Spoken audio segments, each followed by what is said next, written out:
Jadi ini sering banget akhirnya bisa ketemu ini sama mentor saya yang ngajarin waktu umur 20 tahun. Jadi waktu itu ijazah S1 aja nggak punya, pingin jadi kaya di properti, nggak ada yang ngajarin.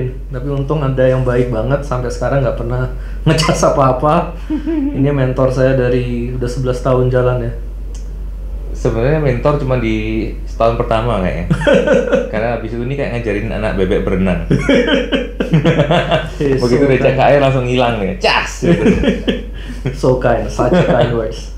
But oke, ini ada pertanyaan dari teman-teman. Salah satu pertanyaan aja sih. Yes, kalau mau mulai bisnis properti itu, kita startnya gimana? How do we start property business? Dan mesti punya modal berapa before we start? Oke, ini kita bagi jadi 2 pertanyaan nih. Gimana cara mulai bisnis properti? Yang kedua, butuh modal berapa? Ya, gitu dari Eka. GM-nya Nandini. Eka, sorry, Bapak Ibu Eka ini? Hah? Bapak. Oh, Bapak, Seumur saya kok. Oke. Jadi Bro Eka, cara untuk belajar properti sebenarnya adalah dengan tidak beli properti. Jadi kalau kita mulai belajar properti dengan beli properti, itu sebenarnya adalah cara belajar yang salah. Saya rada nggak setuju gitu. Jadi kalau kita mau belajar properti, mau main properti, yang perlu dilakukan pertama kali sebenarnya adalah kuasai ilmunya dulu. Ya, jadi baca bukunya dulu, ikut seminarnya dulu, dengerin YouTube-nya dulu, dengerin podcast-nya dulu, atau belajar sama mentor yang qualified seperti ini. Nah, baru nanti boleh beli propertinya. Tapi di antara belajar sama beli properti masih ada satu level lagi, yang biasanya saya sebut sebagai menentukan peran. Jadi di properti ini kita mau main apa? Ya kan, main properti kan ada beberapa. Satu ada yang trader, ada yang pedagang, ada yang investor. Ya, kita bagi jadi 2 bagian besar. Jadi pedagang sama investor. Kalau pedagang ini adalah orang-orang yang beli properti untuk dijual lagi. Ya, jadi ada beberapa orang yang bilang saya investor, tapi sebenarnya dia pedagang juga. Iya, mama saya sering kayak gitu. Nah, jadi pedagang ini juga dibagi jadi 3. Ada 3 level. Jadi ada pedagang as is, ya kan, beli tanah jual lagi. Ada pedagang developer, beli, dibangun, dijual, ya kan. Ada pedagang yang beli, bangun, jual, tarik lagi di manage. Ya, itu tipenya begitu. Ada lagi dengan based on jangka waktu. Ada yang beli sekarang, mau jual sekarang. Ada yang mau beli sekarang, jualnya 5 tahun lagi. Ada yang beli sekarang, jualnya 20 tahun lagi. Ini biasa berhubungan dengan returnnya ya. Kalau kita beli sekarang, jual sekarang, biasanya kita expect return 20%, ya kan, 30%. Kalau beli sekarang jual 5 tahun lagi, kita bisa expect 100%, 200%. Kalau beli sekarang jual 10 tahun lagi, 20 tahun lagi, kita bisa expect 1000%, 2000%, you name it lah gitu loh. Nah, baru kita bisa tentukan barangnya. Nah, problemnya adalah banyak orang beli properti, habis itu baru dia bingung, diapain ya?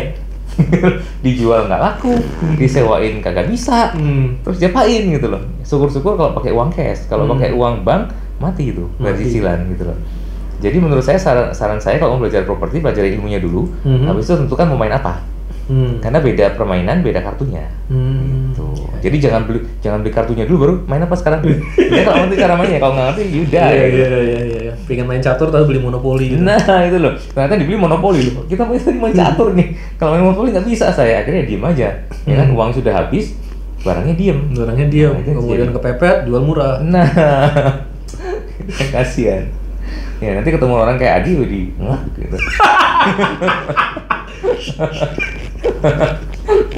I can help you. So, modal sekarang. Properti ini modalnya ada 5. Ya. Jadi kalau kita mau mulai bisnis properti, sebenarnya kalau di properti ini modalnya ada 5. Ya. Modal yang pertama, ini adalah kita bilang namanya modal penjual. Ya. Jadi kalau kita beli malah dimodelin sama yang jual tanah. Loh kok bisa? Makanya tadi belajar ilmunya dulu. Modal kedua adalah modal dari pembeli. Ya. Modal ketiga adalah modal dari kontraktor. Modal keempat, modal dari bank. Modal kelima dari kantong sendiri. So, bayangkan, jadi kalau kita mau kerja properti, mau bisnis properti, uang sendiri itu keluarnya di nomor 5. Biasanya nomor 1 udah cukup atau nomor 2 udah cukup. Kalau nggak cukup, baru pakai modal ketiga. Nggak cukup, modal keempat utang bank. Nggak cukup lagi, baru pakai modal kelima. Nah, kebanyakan orang yang nggak ngerti properti, modal sendirinya di depan. Jadi orang berpikir properti ini harus punya modal.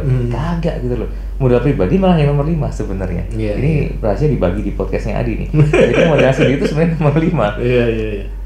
Jadi jangan pikir bahwa kita tuh butuh duitnya di depan, enggak. Itu nomor 5. Dan kalau kita mulai usaha sebenarnya, any kind of business, modal itu kita bagi jadi 3 jenis.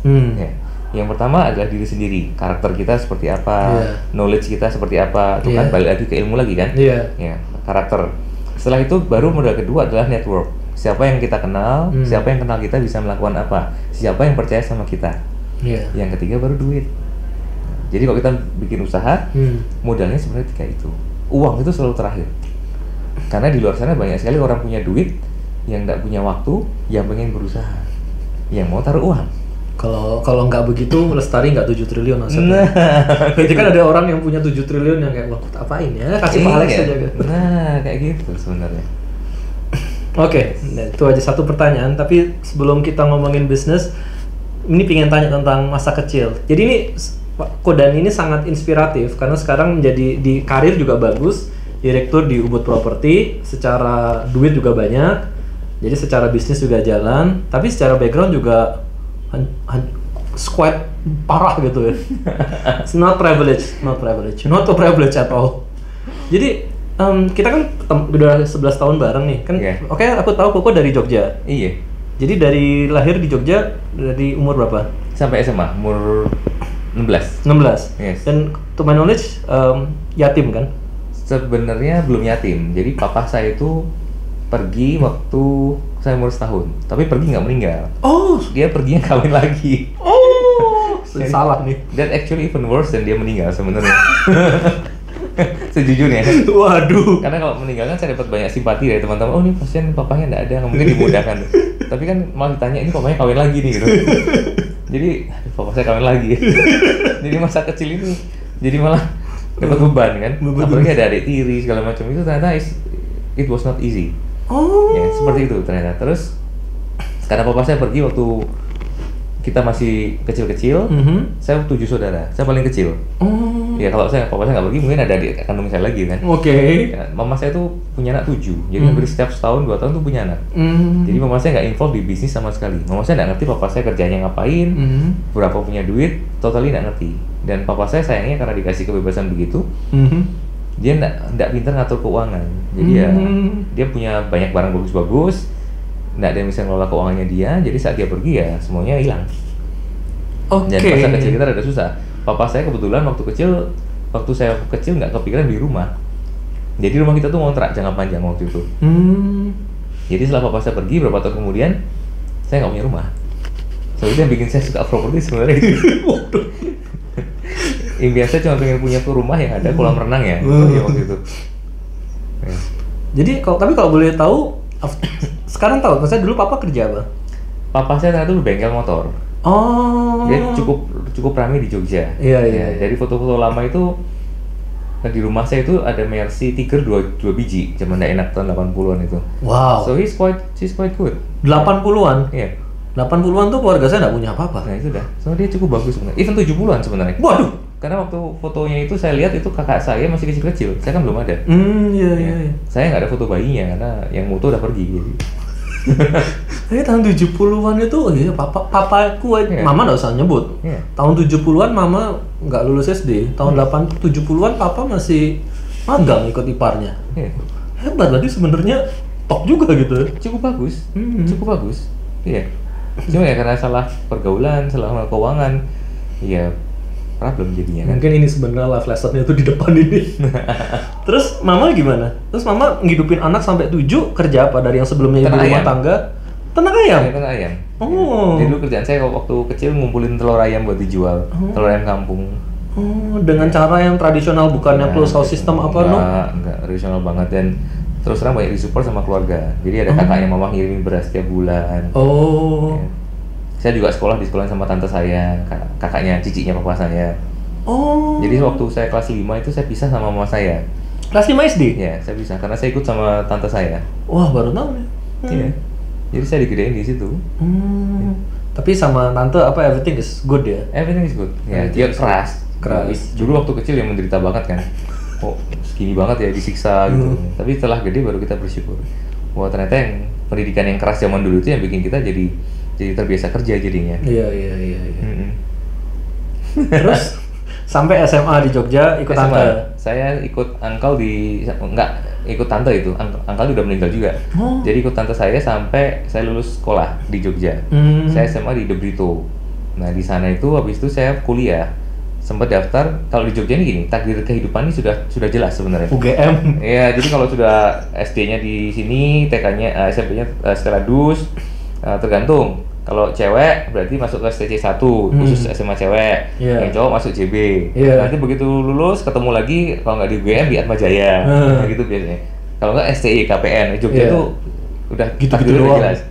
Waktu itu saya daftar di Atmajaya. Iya, Atma. Ya, keterima, biaya sekolahnya 8 juta, satu semester kita 1.200.000-an. Siapa yang mau bayar gitu? Ini zamannya tuh mahal banyak gitu. Nggak bisa bayar. Saya pikir kalau saya kerja paling jaga warnet dapat sebulan 200.000. Iya, ambil 2 shift 400.000. Nggak cukup buat kuliah. Ya wis, dan waktu itu mau pacaran juga susah, nggak punya motor kan. Ya sudah, akhirnya saya ke Bali. Saya putusin ke Bali. Saya ikut UMPTN di Bali, di UNUD. Dapat biaya kuliahnya? Cari sendiri. Saya bisa ngomong bahasa Inggris sedikit-sedikit. Jadi saya pikir waktu itu saya sambil kerja, sambil jadi guide di Pantai Kuta which is itu yang saya lakukan benar-benar. Jadi saya keterima di UNUD, begitu keterima, saya kerja jadi, bukan jadi guide pertamanya, saya kerja di timeshare. Iya. Ya, nawar-nawarin voucher ke bule di pinggir jalan itu yang nanti, congratulations, you won the prize, yuk kita klaim ke kantor. Duduk setengah jam, saya dibayar 55 US. Lumayan. Bagus banget. Itu terjual atau tidak terjual, yang penting dia udah duduk. Selama dia qualified couple, ya kan? Duduk setengah jam dengan presentasi, kita dibayar 55 US. Wow, closing nggak closing? Closing nggak closing. Kalau closing kita dibayar 110 US. Oh, ada bonusnya lagi? Ada bonusnya lagi. Wah, itu keren itu. Biaya kuliah di UNUD waktu itu? Murah, satu semester cuma 500.000. Jadi sekali jualan udah it's good. Yes. Jadi di Bali ini such a happy life sebenarnya. When you were young, life was wild. Ya. Itu zaman jahiliyah itu. Ngomong pernah ada nakalnya juga ya. Anak kuliah dari nggak punya uang, seminggu bisa pegang uang 1 juta, 2 juta. Zaman itu 1 juta tuh banyak loh. Gila itu. Dan kita dibayar pakai US kan? Iya. Tahun berapa? 2000? Iya, waktu itu dolar lagi tinggi-tingginya Mas. Iya, pernah 20.000, pernah 13.000, pernah 14.000. Iya. Pernah juga jadi cuma 10.000. Iya. It was a great time. Sampai lulus kuliah. Sampai lulus kuliah. Dan ini sesuatu yang menarik, kalau Koko ini kuliahnya di biologi. Saya sarjana biologi. Jauh banget. Iya, dulu cita-cita saya karena pengen ternak anggrek. Saya suka anggrek. Jadi saya pengen budidaya anggrek dulu. Cuma di tengah jalan kok boring ya. Terus kemudian saya belajar kalau sarjana biologi ternyata karirnya ada 2. Satu kalau nggak jadi guru biologi di SMP. Satu lagi kerja di lab. Periksa sampel. Nah, dua-duanya nggak bisa. Oke. Tapi lulus dengan predikat cum laude, menengah atau menengah biasa. Bawah juga enggak ya? Enggak, IP saya 3 lebih. Lupa 3 berapa. Bagus lah. Saya serius kalau kerja. Sekolah serius juga. Walaupun saya nggak suka, saya beresin dengan selamat. Dengan selamat. Nggak telat sama sekali. Enggak. Nah, terus dari sana langsung ke BP Lestari? Saya kerja atau ada kerjaan lain di BP? Enggak, langsung di BP Lestari. Kenapa kerja di BP Lestari? Kan Pak Alex agak pelit masalah gaji. Kenapa nggak terusin aja di timeshare gitu, udah kaya? Oh, waktu itu saya mikir gini, timeshare ini kerjaan yang nggak ada karir. Jadi ada beberapa teman-teman yang sudah kerja 8 tahun masih kerja bareng saya. Jadi saya mikir, saya nggak mau 8 tahun lagi saya masih ada di sini. Walaupun uangnya bagus. Ya saya nggak mau.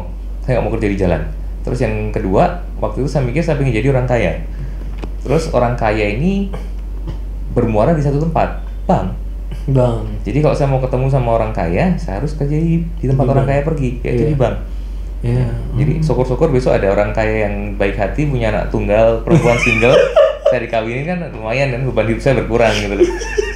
Terus akhirnya saya pergi, saya ngelamar kerja di BP Lestari. Waktu itu saya ngelamar di 2 tempat, satu di BP Lestari, satu di Bank Permata. Permata Bank. Terus somehow waktu itu di BP Lestari keterima, di Permata berapa bulan kemudian keterima juga. Tapi udah kadang kerja di Lestari. Udah kadang kerja. BP Lestari waktu itu ngasih gaji saya gede banget. Zaman itu saya dibayar sama dia 600.000 waktu baru masuk. Kan nggak ada apa-apanya. Bayar kos 400.000. Waduh. Jadi buat hidup 200.000. Untung punya tabungan. Ya.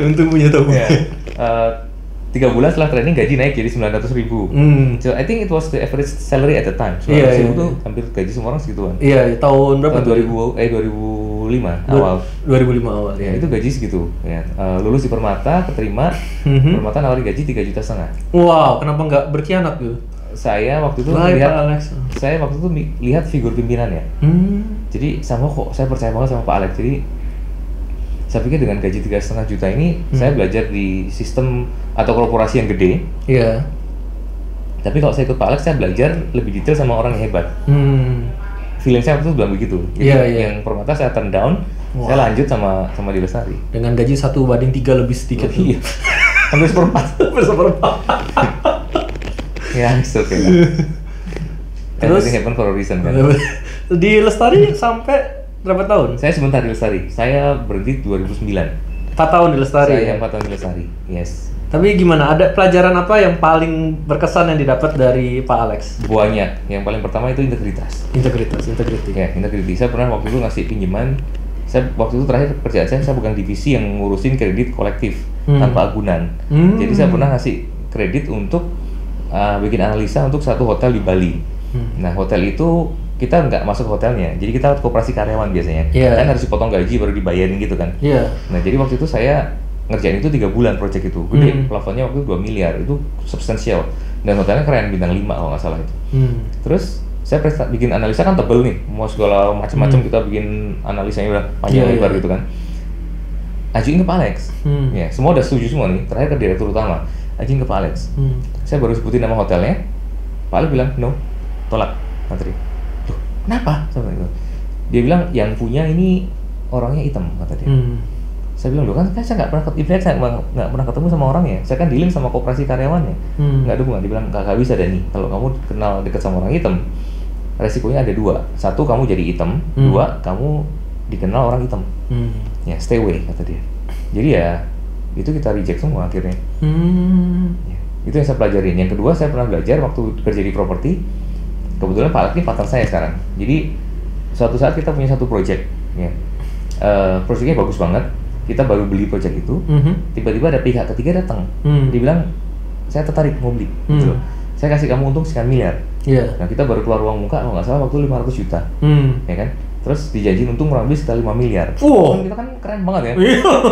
Langsung 1000% loh, kerja 2 bulan gitu kan. Hebat loh. Meeting sampai ke Jakarta, meeting tata bengek segala macam.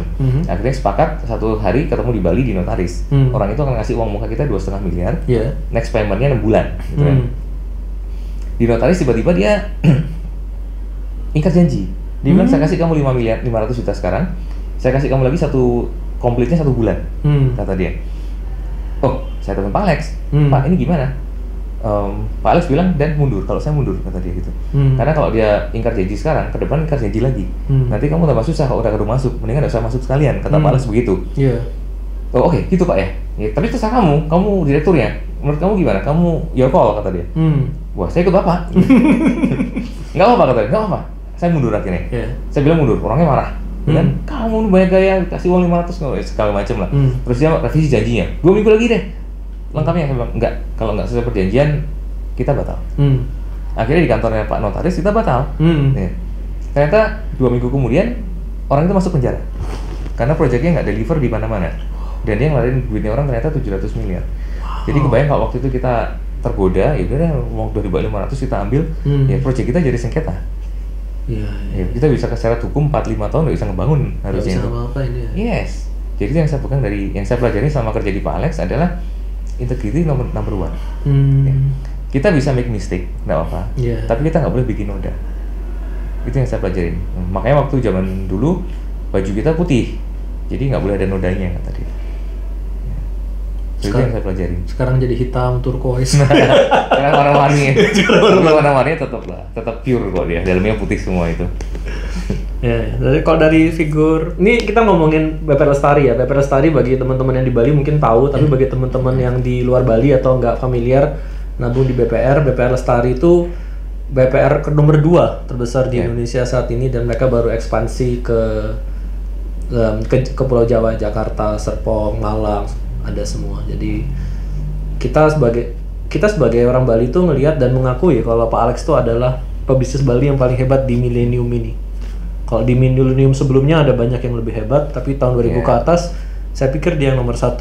Well, kalau masalah hebat sih relatif ya. One of the best at least. One of the best. Saya setuju one of the best gitu. Bukan yang paling hebat, karena pasti banyak yang pasti relatif. Relatif lah, ada relatif lah. Dan dia inspiratif. Itu. Dan mau berbagi, itu yang penting. Kan banyak pebisnis lain yang jago, tapi nggak mau bagi, nggak mau ngomong gitu, nggak mau ngajarin. Nah, Pak Alex ini bagusnya dia mau ngajarin.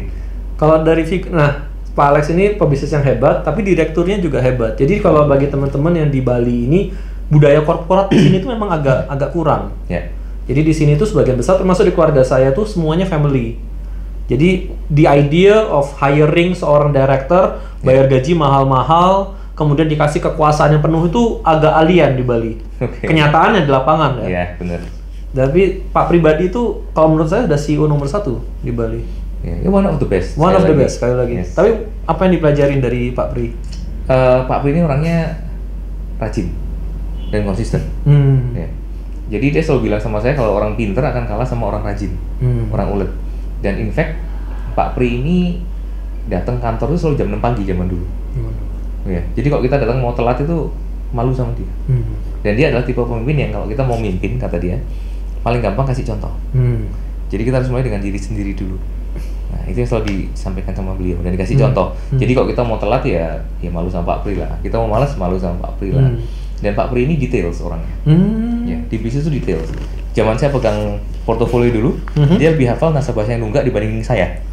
Dia lebih tahu dibanding saya. Jadi dia selalu nelfon jam 6 pagi udah nelfon dan kamu hari ini mau kemana aja? Siapa yang mau kamu tagih? Oh Pak, si ini. Oke. Yang pertama kemana dulu? Kesini dulu Pak, kesini. Nanti jam 11 nelfon saya lagi. Dan kamu udah ke si ini sama si ini. Oh sudah Pak.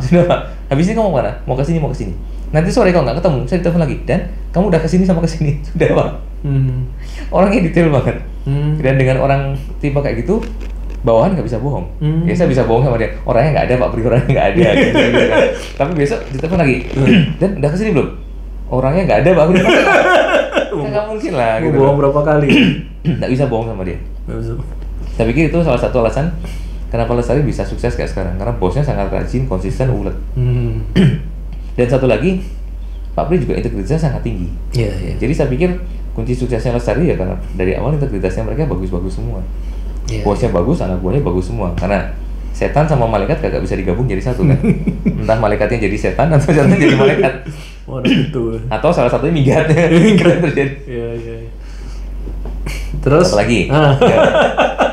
Oke, itu dari Lestari. Kemudian tahun 2010 dan 2009 udah di properti, masuk Ubud Properti. Ya, tapi saya sebenarnya mulai di properti dari tahun 2007. 2007. Jadi waktu saya kerja di BBM Lestari itu, saya pegang divisi seperti KPR. Jadi dealing sama developer. Ada satu developer yang sangat menginspirasi saya. Itu jadi role model buat saya sampai sekarang. Bilang namanya Pak Agus ya, kalau saya disebut lengkapnya. Jadi si Pak Agus ini dulu ngembangin di Canggu banyak. Kalau datang ke kantor saya dia pakai Mercy. Dia punya Mercy 2, ya kan? E320 kalau nggak salah. Lumayan. Ya, dua-duanya sama, beda warna. Ya. Plat nomornya sama, namanya dia semua. Saya sampai mikir, ini kan ngapain nih kurang kerjaan banget ya beli Mercy 2 biji beda warna gitu. Saking sugihnya nih pasti. Nah, one day saya ditelepon sama dia, Pak, zaman dulu krisis listrik. Jadi kalau KPR tuh nggak bisa cair kalau nggak ada listrik. Nah dia telepon saya, Pak Dani, proyeknya dapat listrik, datang sini dong Pak. Ya, habis itu tolong cairin, ke sana dong, ngecek proyeknya dia. Rumah nomor 1, anggap nomor 1 ya. Nomor 1 udah ada listrik. Oke, cek listrik udah ada. Oke, besok kita cairin. Gitu. Lagi 2 hari dia telepon lagi, Pak, rumah saya ada listrik lagi. Oke, cairin lagi. Oke, anak gua suruh kirim, lu cek. Oke, dia cek. Anak gua laporan, Pak sudah ada listrik, kata dia. Oke, lapor, cek, cairin. Lagi 2 hari dia telepon lagi, Pak dapat listrik lagi. Oke, anak buah cek, oke, cairin lagi, udah 3 rumah cair. Besok lagi 2 hari telepon lagi, Pak, ada listrik lagi Pak. Kok aneh ya PLN kok kurang kerjaan banget gitu loh. Akhirnya kok satu gitu loh. Terus saya tanya sama anak buah, kemana listrik yang cair, yang nyala di sebelah mana? Nomor 1 sudah. Terus habis itu nomor 7, habis itu nomor 13. Kok dia kecak-kecak gini ya lompatnya ya? Kok nggak mau 1, 2, 3 sebelahan gitu kan? Oke, kita cek yuk ke sana gitu. Saya cek. Oke, yang kemarin listriknya ada yang mana? Yang itu Pak. Loh, kok nggak ada listriknya? Ternyata listrik satu dipindah-pindah sama dia. Sama Pak developer ini. Terus suatu ketika dia bikin tanah kapling 5 are, ya kan? Sudah aku 5-5-nya. 5-5 dibitu di kita, 4 dibitu di kita, 5 dibitu di kita. Tiba-tiba ada satu yang suaminya bule, ibu yang suaminya bule itu, dia nggak mau 1 are, dia mau beli 1,5 are. Ya. Sama Pak developer diain, Pak Agus ini diain, yes bisa gitu loh. Kita mikir nih orang belajar matematika dari alam gaib ya. 5 are dibagi 5 sama rata, 1 are, yang satu minta 1,5, kok iya gitu. Tanahnya diambil dari mana sisanya? Gitu loh. Kita ke sana, ukur, bawa ini, ternyata patoknya digeser sama dia satu-satu untuk ngasih si ibu itu 1,5 are. Sedangkan sertifikatnya orang bunyinya 1 are. Jadi mereka beli 1 are, dapatnya nggak sampai 1 are, mungkin dapatnya 80 atau sekitar. Iya, 85. Iya, 85. Iya, orang kalau nggak awas nggak kerasa bedanya. Nggak kerasa gitu. 100 dengan 85 meter. Nah, jadi bapak itu inspiratif buat saya. Saya mikir, ini orang yang geblek, nakal, nekat kayak gini, bisa kaya dari properti. Iya. Masa saya jujur nggak bisa? Oh. Gitu loh. Jadi dari sana, oke, kita main properti. Iya, masuk properti. Jadi saya belajar ngapain properti. Itu yang terjadi. Dan ceritanya dimulai dari saat itu sampai saat ini. Iya. Tapi oke lah, properti kan juga it's not always sunshine and rainbow ya. Ada nggak kisah-kisah pahit selama di properti? Sejujurnya hampir nggak ada. Hampir nggak ada. Ya, syukurnya saya cerita saya selalu indah. Iya. Meskipun jadi, indahnya kadarnya berbeda-beda. Kadarnya beda-beda. Ada yang indah banget, ada yang cuma indah.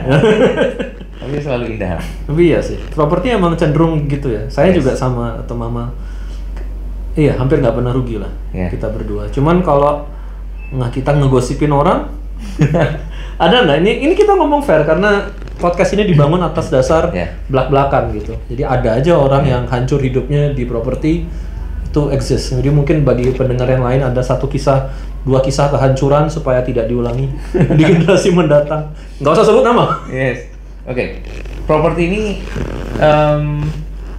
kesalahan paling fatal di properti yang bikin hancur lebur. Ini kadang-kadang di nafsu. Ya, di nafsu.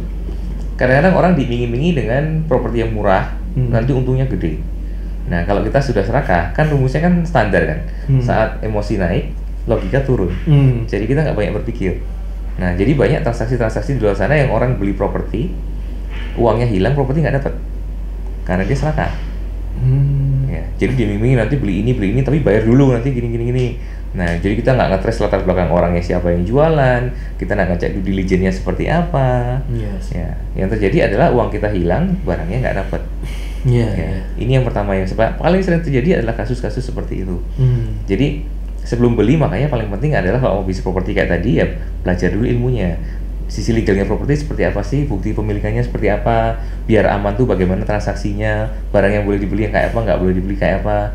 Kadang-kadang orang salah beli kan, belinya jalur hijau, nggak boleh bangun ternyata. Ya itu sering kali terjadi. Atau sama kayak misal kita diiming-imingi nih, oh ini, properti mau naik harganya di mana? Di ibu kota baru, misalnya. Ikut beli Kalimantan gitu kan. Ke Kalimantan aja kagak pernah, nggak ngerti kayak apa. Ikut beli tanah di sana, kok kurang kerjaan. Tapi banyak orang yang mereka tuh fear of missing out. Jadi FOMO. Ikut beli gitu loh. Jadi jadi karena emosinya udah naik, logikanya turun. Iya. Ini yang paling sering orang salah beli di situ. Yang kedua biasanya salah timing. Sama kayak fear of missing out. Sunset lagi naik. Beli Sunset nilai. Pas peak belinya 3,5 miliar. Nah, sekarang mau jual bingung kan? 2,5 sekarang mungkin. Nah, sekarang 2,5. Iya. Ya kalau punya 10 are di sana beli 3,5 sekarang mau dijual, ya udah rugi 10 miliar. Jadi timing is important. Ya, jadi kalau mau beli properti ya jangan makan kunyahnya orang lain, mesti kunyah sendiri. Kayak gitu. Telan ilmunya, belajar ilmunya, pelajarin yang baik. Nah, baru kita nanti action buat beli. Kalau kita fear of missing out ya bubar sudah. Ya, banyak kok klien di sini yang beli properti pas peak banyak juga. Ya, untung beli nggak dari saya, kalau nggak saya dimakan. Oh, that's true ya. Kalau kita ini truth be told ya. Banyak developer tahun 90-an yang tahun 90-an kaya, sekarang udah nggak ada. Itu reality. Banyak yang dari tahun 2000-an kaya, sekarang nggak ada. Karena di properti dan kita bahkan nggak tahu mereka kemana ya. Karena di properti ini ada yang namanya untung semu. Di properti ada untung semu. Kesannya untung padahal nggak untung. Proyek saya yang pertama kali itu beli tanah 100 juta, Tugu Sari, bangun habis sekitar let's say 100 juta, jual 300 juta. Kan untung 100 kan? Iya. Ya, untungnya bagus kan? Gocap pun 50%. Iya. Nah, untungnya bagus 30% dari nilai proyek sebenarnya. Oke. Ya. Tapi kalau dari modal kita untung 100%. Modal kan beli tanah doang, bangun kan pakai duitnya orang. Nah, itu 100% untungnya. Nah, kita nggak pernah makan duitnya. Impian saya waktu itu adalah kalau saya punya sekarang proyek 5 unit, duitnya nggak saya pakai makan sedikit pun, nggak saya pakai beli Rubicon. Terus saya putar terus, nanti saya punya 10 unit, 15 unit, 20 unit, 1 hektar. Saya jadi developer besar, gitu kan. Top. Setelah 5 tahun nggak terjadi. Proyek pertama 5 unit, proyek kedua 5 unit, proyek ketiga 5 unit, proyek keempat 5 unit. Ini yang salah di mana ya? Nah, ternyata saya tahu jawabannya. Jawabannya adalah ternyata harga tanah itu naik terus. Jadi proyek pertama itu 100 unit, 100 juta. Begitu selesai saya mau beli tanah sebelahnya. Sebelahnya bilang, kagak bisa pak. Sekarang udah jadi bagus, jalannya jadi bagus. Kan saya bangun jalannya. Jadi saya nggak bisa jual harga sama lagi. Sebelah saya ada perumahan bagus, kan perumahan saya juga pak. Terus harganya berapa dong?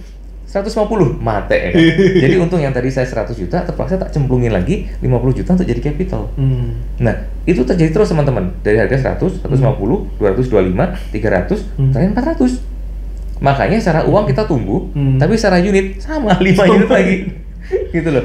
Itu pun duit yang kita nggak pakai untuk makan. Apalagi kalau duitnya saya pakai beli Fortuner, beli Rubicon, ya bubar gitu. Tapi ngomong gitu ya, kan properti, kita kan generasi yang saya belajar tuh ketika properti lagi booming-boomingnya. Tapi tahun 2015 sampai sekarang kan kecenderungan naiknya nggak banyak lah. Kecenderungan malah stagnan. Tapi banyak juga developer yang besar di 2015 dan 2021 udah hilang, itu juga banyak juga. Itu salah di mana itu lagi? Kebanyakan biasanya salah di pengelolaan keuangan aja sih. Iya sih. Salahnya B-nya di sana. Saya ngelihat kalau biasanya orang properti kalau dia pemula, dia jatuhnya dihukum. Greedy, dapat tanah yang hengki-pengki, yang abu-abu, dia hajar. Naik, logika turun, diajar, nyungsep. Tapi kalau pemain yang senior, biasanya amblesnya memang di keuangan. Ngerasa pinter, jago, gua udah kayak ginian 20 tahun gua selamat, saatnya gua haleluya gitu. Ketika sudah mengacapkan kata-kata kitab suci itu udah kayak waduh. Zamannya berubah. Itu yang justru yang kayak waduh. Tapi itu sesuai dengan teorinya Peter Drucker. Drucker bilang at the end of the day everybody will be incompetent, kata dia. Kalau dia nggak mau belajar, dia nggak mau adjust, dia setelah 5 tahun 10 tahun developer yang dulu canggih, 10 tahun kemudian nggak terlalu canggih lagi sebenarnya. Sama kan misal kita perubahan yang drastis 5 tahun terakhir lah, ya kan.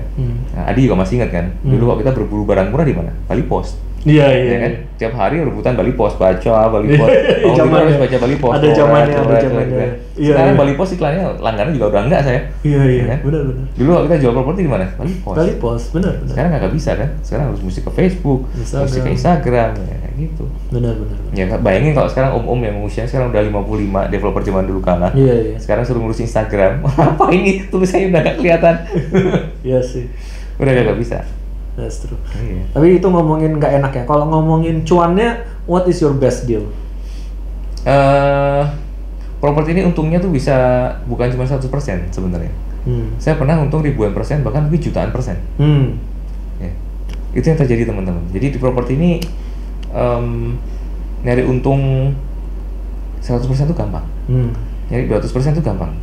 Kalau kita bicara nominal di properti, terus nyari 100 juta itu juga nggak susah. Bahkan nyari 1 miliar sama nyari 100 juta itu effortnya hampir sama. Itu teman-teman. Tapi caranya nggak mau dibuka dulu. Save it for later. Caranya sama kayak tadi. Tergantung kita mau main perannya jadi apa. Tapi memang susah sih. Saya memang kalau kita nggak ngerti. Kalau mungkin kalau saya pengalaman di properti apa tuh ngeliat ini kayak wow, cuman kalau nggak pernah main properti sebelumnya diomongin kayak gini tuh makin dibuka makin bingung itu. I can relate sih. Kalau nggak pernah ngeliat sertifikat tuh kayak apa bentuknya, kayak apa ya itu kayak ya. Makanya pelajarin dulu ilmu. Tapi it's true sih. Balik ke situ. Nanti kalau mau main properti mau cari untung tergantung perannya jadi apa. Kalau kita mau jadi trader, ya pelajari ilmu jadi trader. Iya kan. Belajar jualan dulu, market maunya apa. Sama kayak di properti ini kita sering sekali ketemu developer bawa desain atau bahkan sudah ada yang bangun villa minta dijualin. Baru kita bilang, Pak ini kagak bisa dijual barangnya, Kenapa begitu? Contoh bikin villa, kamarnya 3x3, ya kan? Pipanya dipepetin ke ini satu. Ini kalau di rumah saya begini Pak, tapi kalau di villa jangan gitu loh. Masa bulenya mau pipis suruh lompatin pasangannya, itu bukan culture-nya dia. Bahkan bule kan juga kadang-kadang satu kasur pun bednya itu 2, cuma ditempel. Karena badannya mereka besar, satunya gerak biar satunya jangan bangun gitu, nggak ikut goyang. Nah sampai kayak gitu. Nah kalau kita mau bikin, kita nggak ngerti ilmu kayak gitu, nggak ngerti budaya mereka, kita mau nangkap mereka, ya nggak ketangkap ikannya. Saya dulu waktu belajar villa tuh juga kaget, kok orang bule ini wastafelnya ada 2. Mereka segitunya nggak mau nunggu. Kalau kita kan kayak, yaudah yuk gosok gigi dulu, habis gosok gigi, let me know, I gosok gigi. Kalau mereka nggak, pokoknya saya mau gosok gigi, ya ada 2, kita gosok gigi bareng. Sampai segitunya. Ya kasurnya dipisah kok. Ya kalau yang satu bangun, satu nggak kebangun. Sampai segitunya. Nah kalau kita nggak mau belajar kayak gitu, kita nggak ngerti ilmunya, kita bangun kayak kebudayaan kita, ya kagak bisa. Bahkan hal simpel kayak di bule itu kan juga dapurnya pun harus pakai air panas. Ya kan? Di kita nggak usah. Panasin aja pakai kompor. Panasin masih pakai kompor lagi kan. Oke, thank you udah sharing tentang properti. Ini last lagi. Ini yang apa tuh namanya? Last rapnya, kalau Rossi udah menang, ada satu lap terakhir ngomongin hobi. Ini kita agak nggak nyambung karena saya nggak bisa ngebut. Tapi kalau Dani hobinya motor kan atau ada yang lain? Selain motor apa? Hobinya motor sama baca sih sebenarnya. Baca? Lagi baca buku apa? Sekarang baca buku lama lagi. Saya baca From Good to Great. Ini baca buku itu yang ketiga kalinya sekarang. Good to Great. Bukunya Jim Collins. Saya biasanya baca pagi jam 4 jam 5 itu baca buku dulu pagi-pagi. Seperti itu. Ya kalau enggak dengerin podcast sambil lari. Ini sekarang mau dengerin podcastnya Adi nih, besok pagi apain belajar lagi. Lumayan dapat bahan gitu. Hobi lain motor. Jadi motor kan touring off-road atau ada yang lain lagi? Motor ini juga banyak jenisnya kan? Motor ini sebenarnya bukan hobi murni kalau saya boleh ngomong jujur. Motor ini sebenarnya balance saya jelek. Saya orangnya penakut, balance saya jelek banget. Jadi kalau naik motor saya clumsy. Jadi orang lain bisa belok, saya nggak bisa belok. Ya kan? Buat orang lain gampang, buat saya susahnya setengah mati. Nah jadi motor ini jadi sarana buat saya untuk against my fear, untuk mengalahkan kelemahan saya itu. Menarik ya. Jadi saya belajar naik motor itu biar sama kayak kita di motor ini kan belajarnya nikung, belajar rebah kalau nikung gitu. Itu saya takut banget sebenarnya. Saya benar-benar nggak nyaman. Tapi justru karena nggak nyaman itu saya belajar bahwa saya harus bisa. Jadi saya coba sendiri makin lama makin miring. Ya buat orangnya sih kurang kerjaan, lu ngapain sih gitu sebenarnya. Tapi buat saya itu penting karena saya belajar mengatasi rasa ketidaknyamanan saya. Saya belajar mengatasi rasa ketakutan saya dan saya belajar untuk menjadi bisa yang di bidang yang saya nggak bisa. Sebenarnya itu yang saya suka dari naik motor. Saya seumur hidup tuh cuma sekali aja bisa conquer myself. Itu? Masuk tim baseball waktu SMA. Kan saya gendut.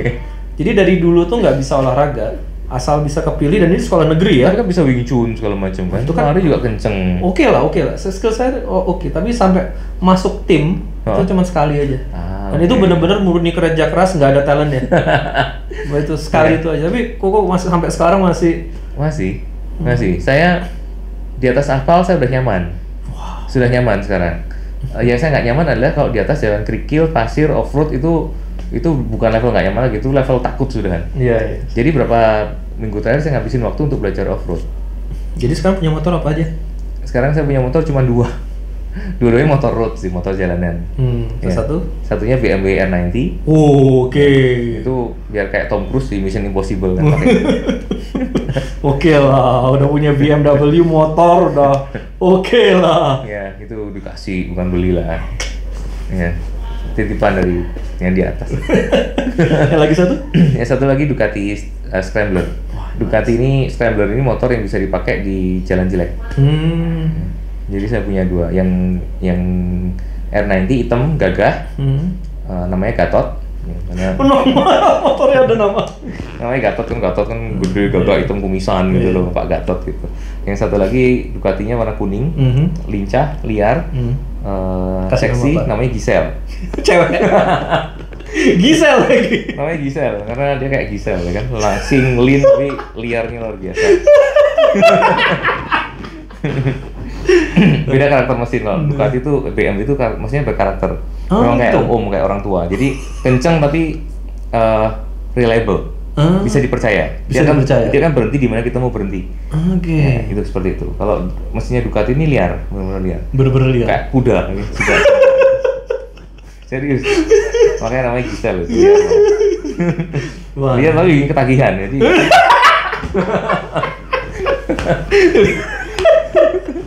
Ini beda ya. Iya. Ngomongin motor. Ini kalau apa tuh dipotong sebagian banyak salah sambung. Oke, thank you so much. It's been very fruitful. And any last words untuk teman-teman yang nonton? Ya, teman-teman kalau mau belajar properti, saya available.